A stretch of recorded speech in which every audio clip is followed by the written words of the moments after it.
Hello, my name is Skylar. And my name is Tyler. I pay respects to the Wurundjeri people of the Kulin Nation where Dad's podcast is recorded. I live on Bunjil land. I believe Bunjil is the creator of land, of our first peoples. He is the creator of the land of where I am right now. I pay my respect to all Aboriginal and Torres Strait Islander peoples. This land always was and always will be Aboriginal land.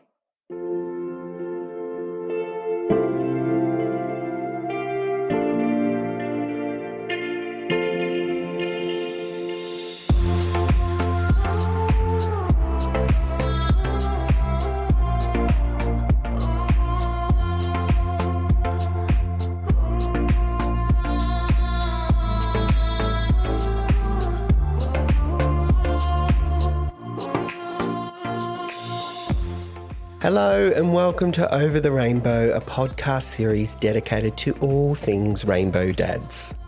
Now, the term rainbow dads is an umbrella term. Basically, in a nutshell, it's anyone who identifies as queer as well as a dad. And it fascinates me anytime that I meet a rainbow dad and I hear about their journey to becoming a dad, that I realise that while we may all call ourselves rainbow dads, our journeys are all so different. Which leads me to this week's guest. I'm chatting with Santosh, who tells me about his journey to becoming a dad while living in a heterosexual relationship with his then wife. Santosh bravely described how he came out at 46 years of age and started living his authentic self. There's a real touching moment in this chat where Santosh comes out to his kids, and without giving too much away, it's a really heartwarming moment, and it really confirms that kids really do simplify things and we overcomplicate things. If you're someone listening today that is closeted or aligned with Santosh's story in any way, please know that there are support networks for you, and I'll pop some of them in the show notes. You are not alone. Hello, sitting in front of me is Santosh. Santosh, how are you? I'm well, thanks. G'day. Thank you for coming and chatting with me today. I am really interested to speak with your journey to being, let me just get this microphone out of the way, your journey to being a rainbow dad. And I will let you tell the story. But just quickly, you're 50 years old. You have two beautiful children. Yep. But you had them with your ex-partner. I did. Okay. Ex-wife. Amazing. So take me back to what life was like when you were considering children or when you had your children. We were a straight couple that had spent 10, 12 years concentrating on our work and careers before we realized we were late 30, early 40s, and we had to have kids really quick. Because you felt time was running out? Was that the urgency? Time was running out, yes. We found it hard to have a kid without support. So we looked at IVF, and we thought IVF was the way we needed to go, but ended up having kids naturally. Oh, amazing. Just, a week before the IVF journey was about to start. That is amazing. Yes. Yeah. Would have saved a lot of coin. And stress. Yes. So, look,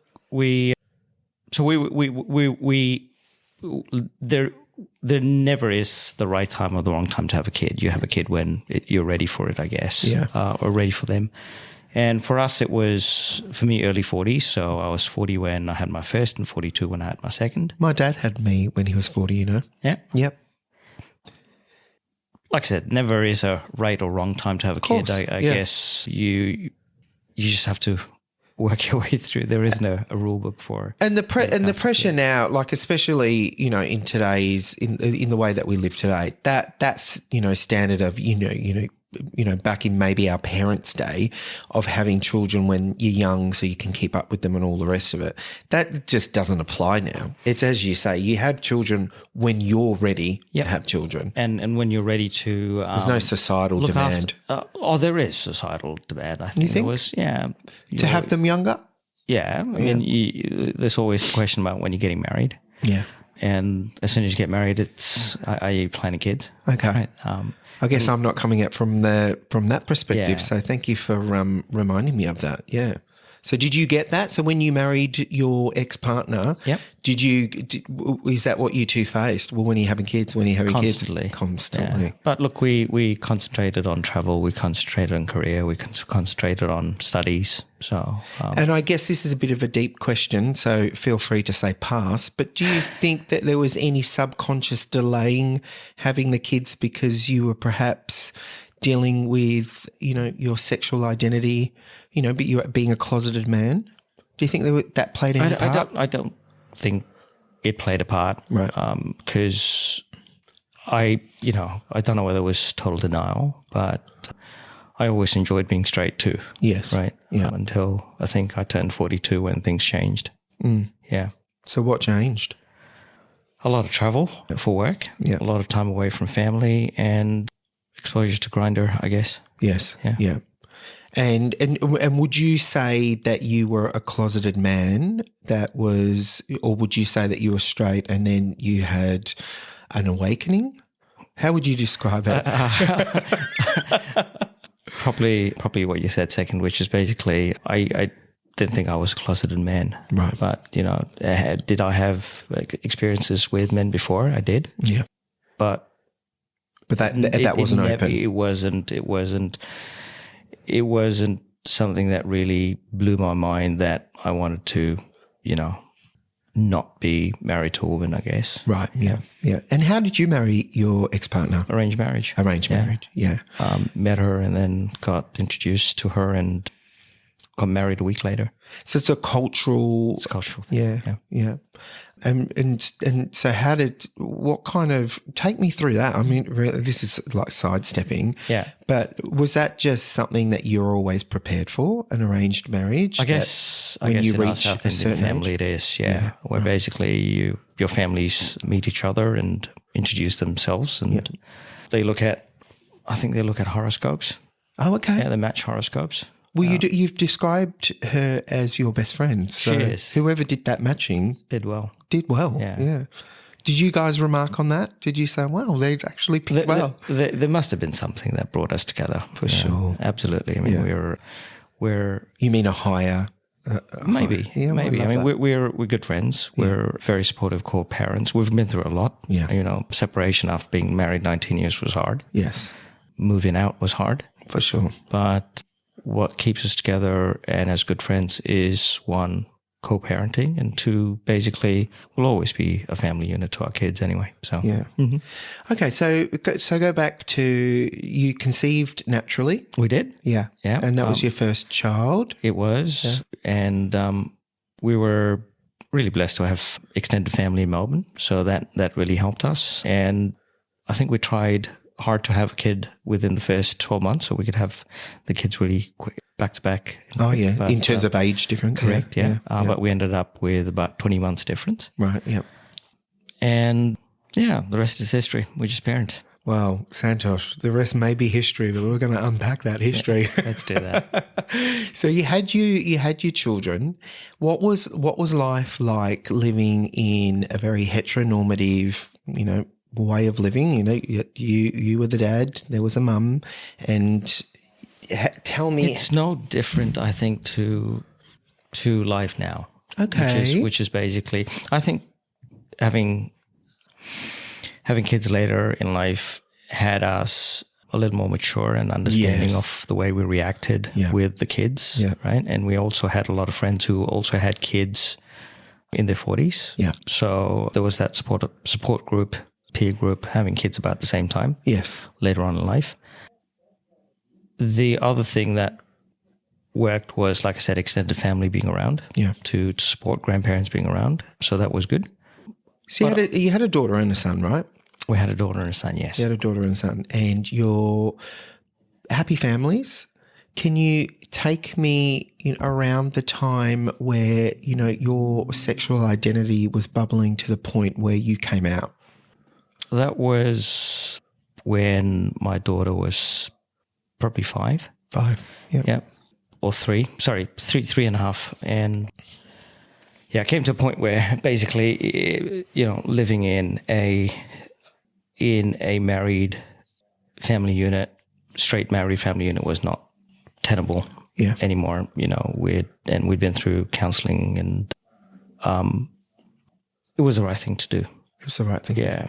So when you say you were going through counselling, was that couples counselling? Couples counselling. Okay. Couples counselling, and the counsellor also helped me through single counselling, separate solo counselling, also helped me come to an understanding that it probably was the right decision to make with splitting up. Right. And would you say that would be solely around you being gay, or was there other issues as well? No, it was solely being same-sex attracted at that time. Okay. And so when you say you went and saw a couples counsellor, was that known when you were seeing a couples counsellor? Like, we're here in front of you because Santosh... There were a few other issues to talk through, but primarily we sought out the counsellor because the counsellor could help me through a bit of childhood trauma.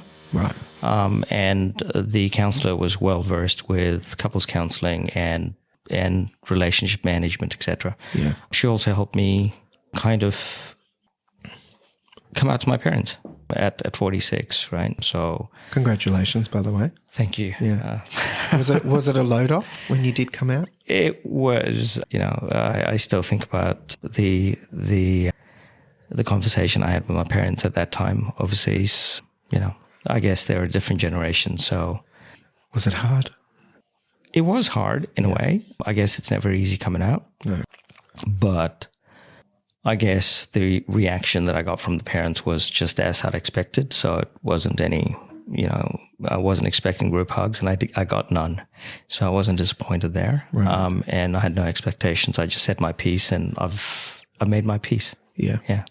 And so when you say you weren't expecting group hugs and you didn't get the group hugs, did you get anything that or was it? I just got an acknowledgement. Did they need time? I got an acknowledgement. And that was more than acknowledgement. Message received. Thank you. Over. Yeah, that was it. Yeah. But look, you've got to understand my parents are from a totally different culture, different generation, right? Everyone deals with it in different ways. Absolutely. Has that softened over time? Has that gotten easier, do you think? It's just not spoken of. It's not spoken of. Yeah. Yeah. Okay.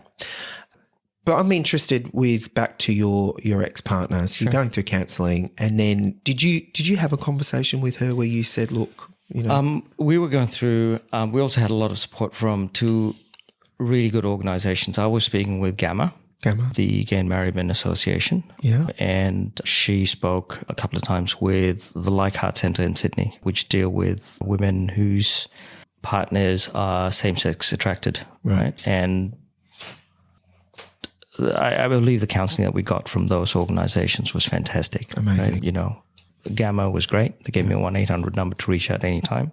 And I believe she had similar support out of the Like Heart Centre. Right. And these are free support organisations. You'll find them in the... We'll pop them in the show notes for sure. Yeah. Brilliant. Yeah. And so that also helped us get an understanding of what we were going through, and where we could be, right, in the future. Whereas life is hard now while we work through disengaging and disentangling our lives after, being in a relationship 19 years to what is possible. And, along the way, I spoke with multiple therapists. So, the therapists that I was seeing in Brighton who helped me through coming out and our divorce. I'd moved on to a couple of others. Yeah. And would you say that was there a heaviness associated with coming out because you were married and then you had kids? Did you feel a heaviness with that? Or did you, when you said earlier that it was just untenable, was that associated with the fact that I wouldn't say, I mean, I don't want to put words in your mouth, but you don't realize you're gay overnight. It's, for me personally. Yeah, no, correct. It comes slowly. And so by the time you do come out, and I'm speaking for myself because I really don't want to put words into your mouth, it's not something that is new to you. Correct. Yeah. And so with children, and a wife, was there a heaviness there that made it more bubble to the surface? It's like, what am I doing? You know, you tell me. Yeah, it's a hard one, and I've thought about this quite a bit. I don't want to sound flippant by just saying I just went with the way I felt like it every time I traveled interstate and, you know, had a fling. But that's exactly what happened. Right? And it didn't really happen until my son was 2 and I was traveling around a bit. And I was in a city that, you know, I didn't have anyone that I knew. Yeah. And I had access to apps, right? Yeah. But just that behavior and the shame associated with it. And, you know, obviously, I'll be upfront about this, cheating, right, is not tenable. Yeah. Right? And that's what broke chips away at you, does it? Absolutely does. Absolutely does. Right. Yeah. And I've been in touch with some friends who are going through the same thing at the moment. Yeah. Yeah. Yeah. And so you did come out, and then you came out to your wife. I did. Yeah. To her, and then to my parents, and 3 years ago to the kids. Amazing. Yeah. What was initially when you came out to your ex-partner and your parents, you know, leaving aside that you didn't get the response that you said you got the response that you always thought you were going to get, but it wasn't pleasant. Was there a relief for you? Massive. Yeah. It was just done. Yeah. Done. Yeah. Yeah. And the only other thing that I had to worry about was telling the kids. Yeah. And that was an easier thing to do than I'd actually thought about. I'd actually complicated it in my head to the point where I didn't know how to deal with it. Yeah. But I joined. How long after it was that you came out to? Probably about a year and a half. A year and a half. Yeah, good amount of time, I think. Yeah. To deal with myself and moving out. Yes. Getting settled. Settled, having the kids settle into houses and creating a new normal. Correct. Yeah. And you've got to realize that we went through 4 lockdowns. I don't know how many COVID. Lockdowns, COVID, right? So between the lockdowns, I moved back in to be supportive to the kids and family, and then What were they told initially then? Or were they just too young? They were too young. Yeah. They were too young, yeah. How old were they? They were 5 and 3.5. Yeah. Right. Yeah. And so it was mum and dad splitting up. Mum and dad are splitting up. Yeah. But no, you didn't. Yeah. At that age, you don't need to provide context. Correct. Yeah. Right. But the important thing, you say mum and dad love you and we're splitting up. Right. Yeah. And my ex really made it easy with the move out. She actually moved in with me for a week to my new house and helped settle the kids into dad's new house. Wow. We basically had the house set up with, you know, some toys from my place, some toys from the old home. So you'd say for all intents and purposes, it was quite an amicable separation? Yes. Yeah. Yeah. Do you feel that there was part of her that would have known deep down? You know, she spent how many years with you before you came out? Close to 15. 15. Yeah. Was it a complete shock for her? It was. Oh, okay. Right. Yeah. Yeah. Were things going well with our marriage? I'd suggest, I don't know. You can't answer for it. I can't answer. You know, I don't have a strong marriage as a reference in my family that I can point to. Yes. And say, look, you know, yardstick. Yeah. Ours was fantastic. Benchmark. Right. Yeah. But we were good friends. Yeah, right? great. And that's bottom line. That really worked for us. Yeah. So you moved out and you got settled for a year and a half and navigated, you know, what that looked like with, you know, the kids. And was it 50-50 custody? It is, yeah. Did you go through courts for that or did you? Yeah, you negotiated it yourself. Yeah, we just basically said which days you want the kids. Amazing. Yeah, that was it. Was it as simple as that? Our first counsellor was tinged fantastic. with any tension? No. Our first counsellor was fantastic. Right. She basically said, you don't talk with family. Yeah. You don't talk with friends. You talk only with me. Yeah. Right. And basically, what was because they didn't want to get outside opinions or something? Correct. Yeah. Yeah. And everyone's got an opinion these days. Correct. Yes. Right? And so every time you come back with somebody else's opinion that she's got to deal with. Yeah. Yeah. So we didn't sage advice, actually. She was. And she said, look, if you're not kind to each other, I'll be counselling your kids. Yeah. Right. And we didn't need that. Yes. So that was really good advice. divorce is hard, even if it's amicable. Yeah. It's hard. Yes. Moving apart, you even if you have a bad marriage, or you always have someone you're coming home to, right? Yeah. And all of a sudden you're alone. Yeah. Right. So you got to deal with that. Yes. But you move on. Yeah. Yeah. Yeah. But you said earlier that you have felt that huge sense of relief as well. That would have, that's because riding a wave off kind that of, as well. I was kind of living a life from 42 to 46. Yeah. Yeah. Okay. And so tell me about coming out to the kids, because you said you worked it up in your head. Yeah. So I will always remember this. We were driving home from St Kilda past Circuit. Yeah. And the kids saw the pride flags. Right. And they said, hey, look at the rainbow flags. Right? And I thought, well, this is as good as time as any to tell them. So I pulled over and I said, yeah, that's because Circuit's a gay club. And they said, oh, gays wear all the boys and girls wear rainbow clothes. And I said, yes. And I love this. Kids are so innocent. Yeah, I love it. And I said, yes, that's a gay dance bar. And they said, have you been in there, Dad? Oh, okay. And I said, yes, I have. And they said, oh. And I said, well, I've got something to tell you. Dad's gay, right? And they said, what does that mean? Yeah. And I said, well, Mum and Dad love you, but, Mum and Dad aren't married to each other anymore. Yeah. And in the future, if Dad has anyone significant in their lives, it will probably be a man. Yeah. Right? Yeah. And what was going on internally for you when you were doing it? I was shitting bricks. I was Santosh. going, I know what and what they're going to say. Yeah. And deep breath. I said, do you have any questions? And they looked at each other, and my daughter said, can we have sushi for dinner? Oh, no, sorry. There was one question. She said, do you have a boyfriend? Yeah. Do you have a boyfriend? I said, no, Dad doesn't have a boyfriend. And there was a big breath. And she said, can we have sushi for dinner? It was fantastic. I love it. And we did have sushi for dinner. But you did? Or yeah. And so that day was the second, I felt another massive sense of relief. Yeah. Why? Where do you remember where your thoughts were going? Were they, were you thinking they might reject you or? No. We look, obviously I was part of Rainbow Dads, and I'd sought out support from Rainbow Dads before, and I'd got a couple of books from Hairs and Hyenas where basically you talk about blended families. Yeah. And I tried reading the books a couple of times, bedtime stories, and the kids said, oh, we read this book before, Dad. So, they don't want to read Let's read it again. They don't want to read about blended families and mixed families anymore if they knew it. Yeah.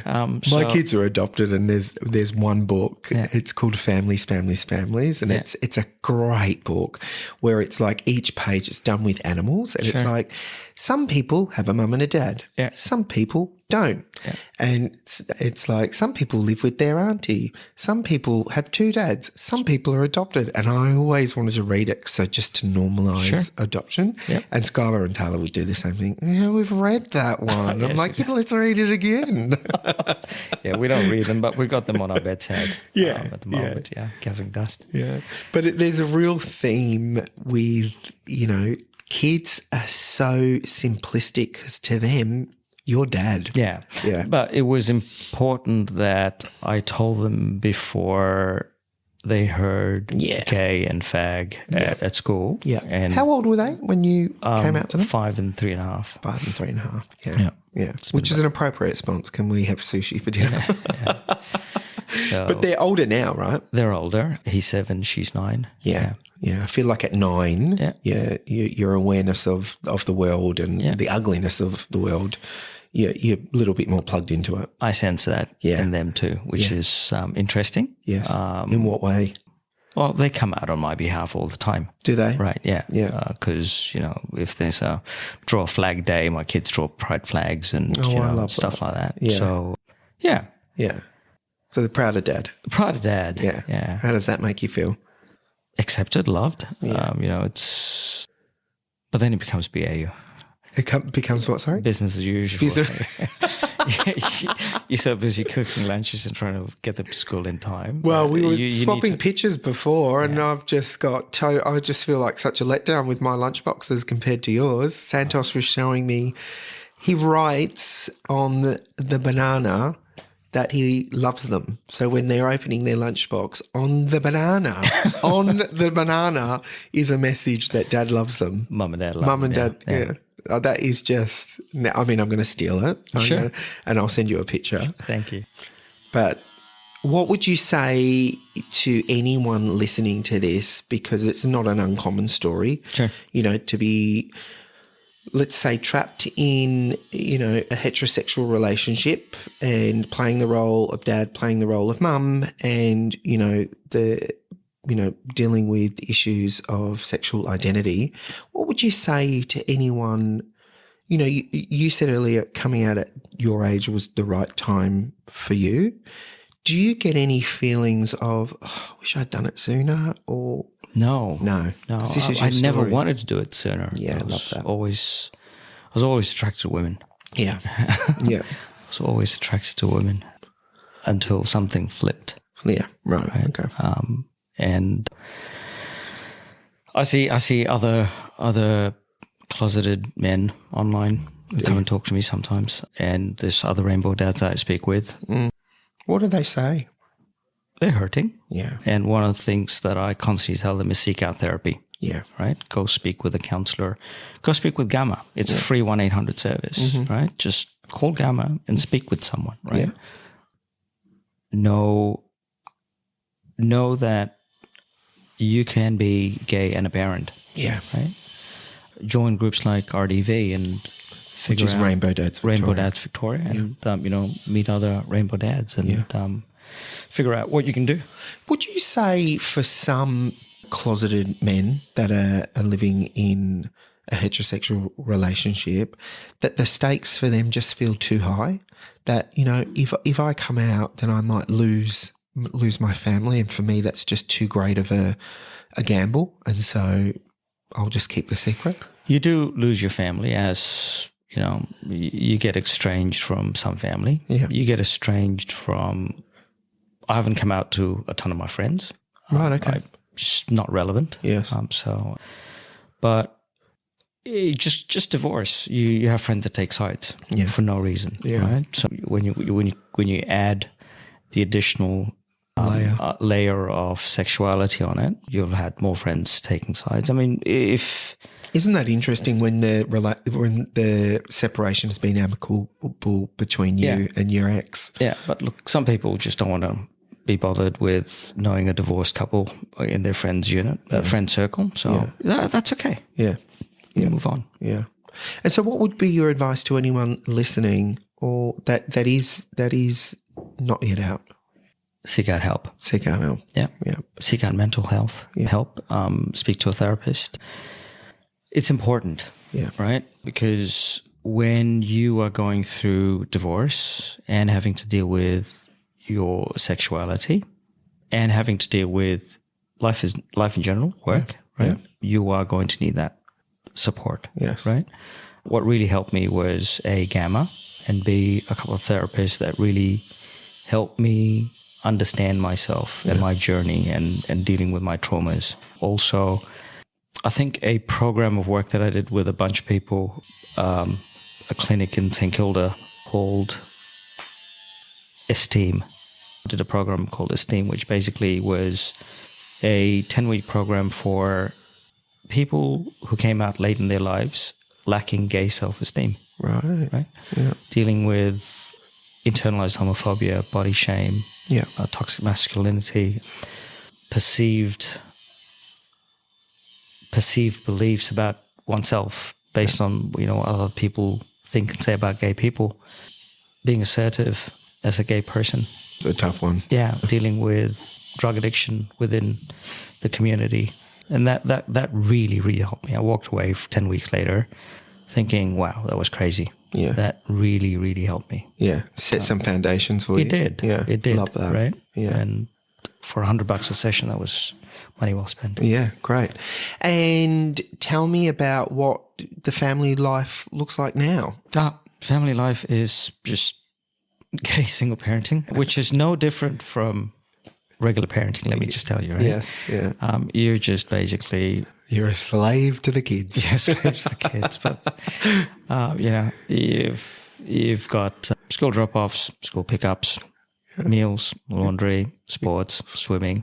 Add more laundry in. And add more laundry. Yeah. That's about it. Yeah. Nothing changes. Yes. And you've got to do the right thing by the kids and in taking them out and doing, the latest footy cards and then the latest Coles bloody sticker set. Yes. And then the Woolies. And then you're suddenly looking on Facebook Marketplace for the ones that they're you missing. Don't have, correct, yes. And then you're driving to... And thinking, this is my life? You're driving to the shop special station for $100 so you can get a particular card that only is a special at the show. Yeah. So your life is no different, right? Yeah. Except you have a gay identity and you probably need to carve yourself some time to go and be yourself. Your gay self. Your gay self, right? And which, with having shared custody, so what's the arrangement? Is it? 7 nights a fortnight. 7 nights a fortnight. So you get essentially week on, week off, week on, week off. Correct, yeah. We both get a weekend off, which is good. Yeah, well, it's perfect to live out the,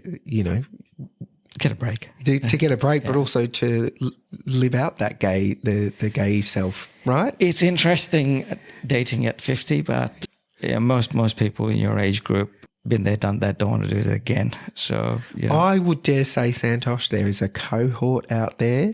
Yeah. I'm looking for them. You're looking for them? All right. Well, but at the same time, you've got to be mindful. There's a ton of people that you meet and say, not now, not 12 months from now, I don't want you around my kids. Yeah. Because, you meet a lot of people on the dating scene where basically they say, hey, can we meet your kids? And you just met them for the first time. Yeah.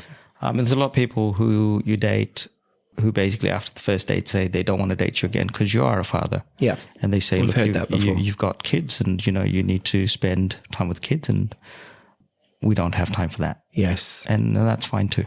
And I would imagine, having those discussions or even just trying to navigate that when you've met someone for the first time, it's like, what even is this? Yeah. What are we doing right now? Yeah. It's just something you have to be upfront about. Yeah. Right? Because I am not looking for a stepdad for my kids. No. I just want someone to be dad's boyfriend in the future. Yeah. But, I'm not there yet. No. Yeah. Well, you can have some fun until you get there. Why not? Why not? Okay. Well, this has been a fascinating discussion, and thanks for being so open and honest. I think it's important. I think it's really important, Santosh, because there's lots of people out there that will resonate with your story because it will mirror something perhaps maybe that's going on for them. What's important is honesty. When you're breaking up, 100% honesty and seeking out help, right? You definitely need a therapist who can talk to you, people who've gone through the journey, similar journey as you. And there's a ton of resources with, legal, with counseling, with mental health, right? And, Amazing. I want you let's leave this conversation with you telling me what a rainbow family means to you. It is no different from being a regular family. Let me just let you know. So let's just normalize a rainbow family being just any other family. Yeah. It's no different, right? Except there will be people within that family that are same-sex attracted. Yes. Right? And there is acceptance from everyone in that family, right? And like I said, my kids come out on my behalf every day, right? They basically stand up in class, say, hey, I've got a gay dad, right? Oh, that just tingles my... I love that. And I remember my ex telling me this when we broke up. She goes, our kids are going to out you. Yeah. She said, our kids are going to out you to our friends who you have not come out to. And I said, well, then that's the way it'll be. That's the way it'll be. Because you can have conversations with people and it's so easy to come out to them. Yeah. That's because they're enablers for you to be who you are. Yeah. Right. And at the same time, there's people within your friend circle who basically it's a non-issue and you don't bring it up. Yeah. Right? And it doesn't matter how long you've known them or how well you've known them and your shared history as friends and colleagues. It's just something that's never spoken about. And you're okay with that? I'm fine with that. If you're okay with that, then that's all that matters. It's just, I just don't have to wave a flag in their face, right? Yeah. And yeah. So a rainbow family to you is... Just a regular family. Just a regular family. Yeah. Yeah. I love that. Thank you so much, Santosh. Always fun meeting you.